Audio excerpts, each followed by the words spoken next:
네, 안녕하세요 여러분. 반갑습니다. 다들 또 한 주 잘 버티셨나요?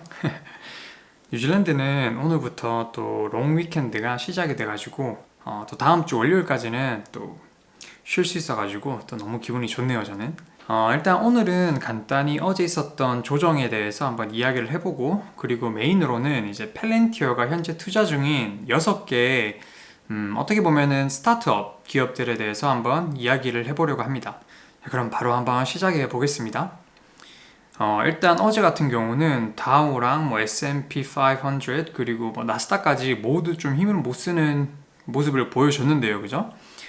특히 나스닥 같은 경우는 이제 10년물 채권 수익률이 또 상승을 하면서 큰 기술주들이 많이 포진되어 있는 나스닥에 좀 더 안 좋은 영향을 미친 걸로 좀 보여지고요. 그리고 이것 때문에 이제 펠렌티어 역시 좀 3% 이상 조정을 받으면서 좀 어찌 보면은 어느 정도 예상이 되었던 그런 조정이 좀 시작된 것으로 보여집니다. 근데 사실 어떻게 보면은 이제 3주 동안 계속 랠리가 됐었잖아요. 그래가지고 이제 현금 비중을 좀 늘리시고 추매를 하시려고 기다리시던 분들한테는 오히려 요번에 이런 풀백이 좀 더 좋은 소식일 수도 있겠다라는 생각을 했습니다. 왜냐면 그 전에 영상에서 댓글에 보면은 꽤 많은 분들이 이제 좀 추매를 좀 더 하고 싶었는데 너무 올라가가지고 좀 애매해졌다라는 댓글들이 좀 있더라고요. 그래서 이제 좀 더 기다려 보시면은 더 좋은 어떤 매수 기회가 좀 오지 않을까라는 그런 생각도 좀 들고요.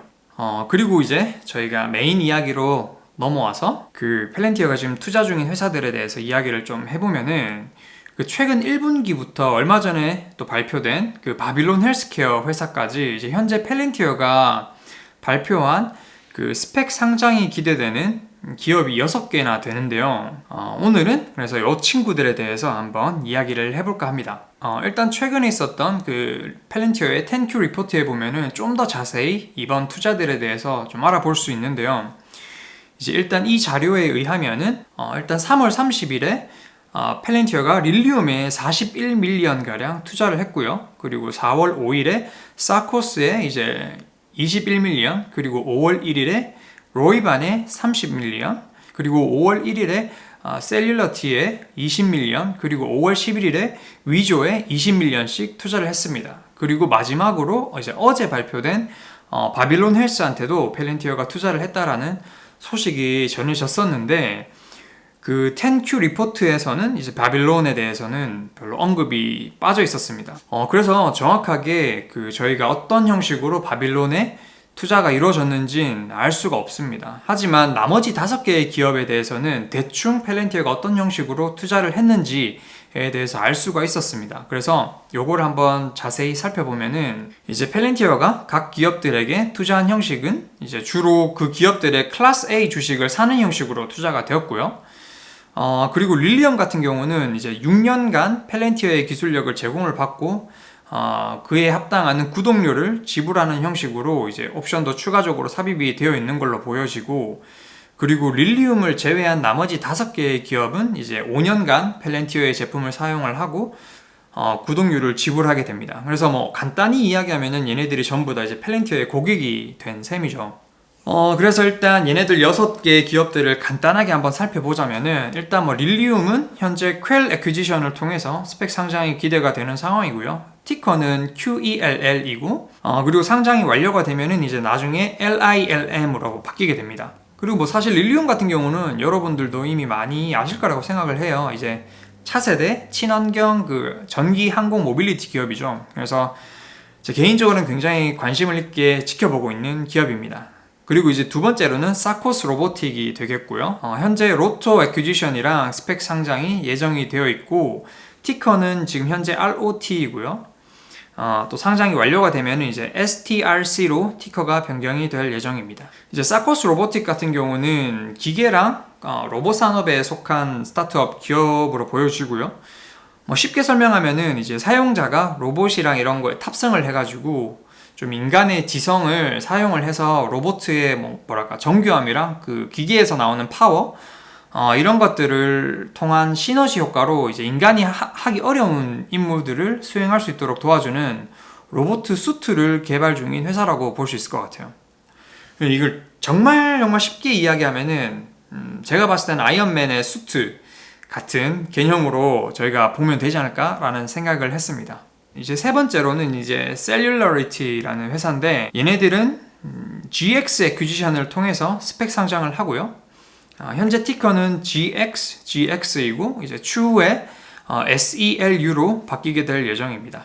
이제 이 회사는 바이오 회사라 가지고 설명하기가 제 머리로는 굉장히 어려워 보였는데 대충 조금 찾아보니까 이제 이 회사가 목표로 하는 그 골은 리빙 셀들을 질병을 위한 메디슨으로 바꿔서 만들겠다라는 목표를 가지고 있는 회사로 보여요.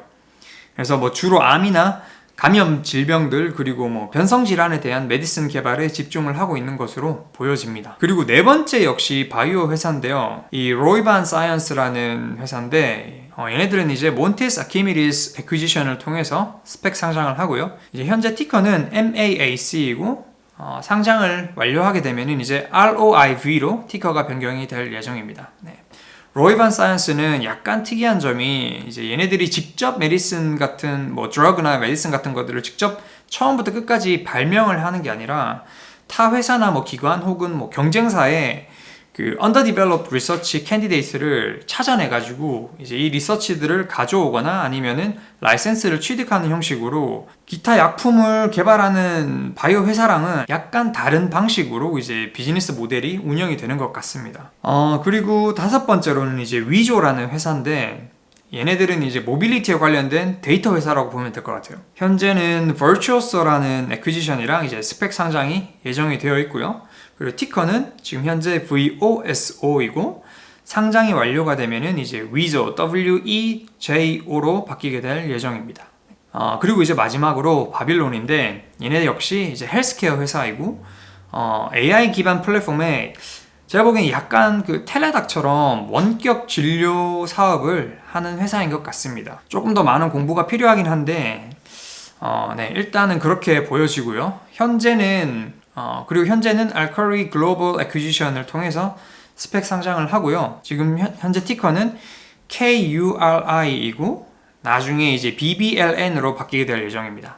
그래서 지금 펠렌티어는 현재 총 6개의 스타트업 기업들에 좀 투자를 중인 것 같고 그 중에 3곳이 이제 바이오랑 헬스케어 회사이고 그리고 나머지는 이제 모빌리티랑 그리고 로보틱 사업으로 보여집니다. 그래서 투자하는 섹터들 역시 여러 방면으로 좀 나눠서 투자를 하는 모습이고 특히 바이오랑 헬스케어에 좀 더 집중하는 모습으로 보여집니다. 그래서 이런 모습을 보더라도 지금 펠렌티어가 헬스케어 쪽에 좀 집중을 하고 있지 않나라는 모습을 좀 간접적으로 저희가 볼 수 있을 것 같고요. 그리고 지금 이런 식으로 스펙들한테 투자한 금액은 현재 펠렌티어가 보유 중인 에셋들 중에 2.3 빌리언 달러 정도 가지고 있죠, 펠렌티어가. 그 중에서 한 6%가량 정도 차지하는 투자 금액으로 보여지고요. 어찌 보면은 뭐 소량의 투자 금액이라고 볼 수도 있지만 그 투자한 회사들이 다 각각 산업에서 어찌 보면은 좀 스타트업 혹은 프론티어 느낌의 회사라고 생각되기 때문에 향후에 이게 5년에서 10년 미래를 봤을 때 지금 이 투자들이 뭐 어떤 식으로 펠렌티어에게 유리한 포지션을 만들어줄 수 있을지 저는 개인적으로 이게 굉장히 궁금합니다. 네. 그리고 실제로 펠렌티어의 재무제표에서도 이런 투자를 통한 레비뉴가 어떤 식으로 표시가 될지 잡히게 될지 이것도 굉장히 궁금하고요. 네. 뭐 제 개인적으로는 일단 현재로서는 뭐 펠렌티어랑 이런 스타트업 기업들의 이해관계가 조금 잘 맞았기 때문에 투자를 했을 것이다 라고 생각이 좀 되고 그리고 이런 혁신적인 기업이 될 수 있을 만한 좀 포텐셜을 가지고 있는 기업들이 펠렌티어의 기술력을 통해서 좀 극대화된 알파를 가져갈 수만 있다면은 펠렌티어랑 이런 기업들 전부 좀 윈윈이 되는 아주 좋은 투자가 될 수 있을 거라고 저는 생각을 합니다. 물론 그 반대 경우도 있겠죠. 스타트업 기업이니까 언제든지 다른 이야기가 나올 수 있기 때문에 저희가 지켜봐야 될 부분인 것 같고 일단 펠렌티어는 지금 현재 2가지 시점에서 투자를 하고 있는 것 같아요. 일단 첫 번째는 지금 현재 큰 이런 사회를 구성하는 큰 흐름을 구성을 하고 있는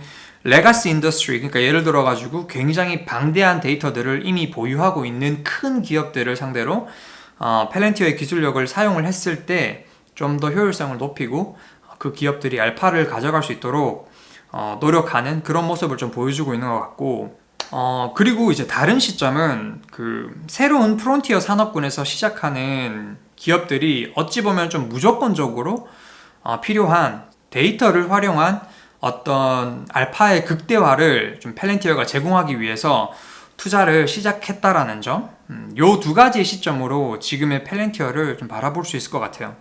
그리고 이제 저희가 할 수 있는 일은 이런 투자들이 잘 성장을 해서 열매를 맺을 수 있을지 꾸준히 저희가 모니터링을 하고 관심 있게 지켜보면 되지 않을까라는 생각입니다. 그리고 이제 펠렌티어가 투자 중인 스펙 회사들을 여러분들도 좀 관심이 있으시다면은 또 따로 공부를 해보시는 것도 굉장히 좋을 것 같아요. 왜냐면 얘네들을 공부를 하면은 좀 간접적으로 펠렌티어가 추구하고 있는 방향이 어떤 것인지 좀 알 수 있지 않을까라는 생각도 저는 좀 들거든요. 그래서 저는 뭐 개인적으로 한 번 더 공부를 해볼 생각입니다. 네. 오늘은 또 긴 영상이 된 것 같은데 또 봐주셔서 너무 감사드리고 저는 또 다음에 다른 영상으로 찾아뵙겠습니다. 네. 여러분 좋은 주말 보내시고요. 그럼 들어가세요.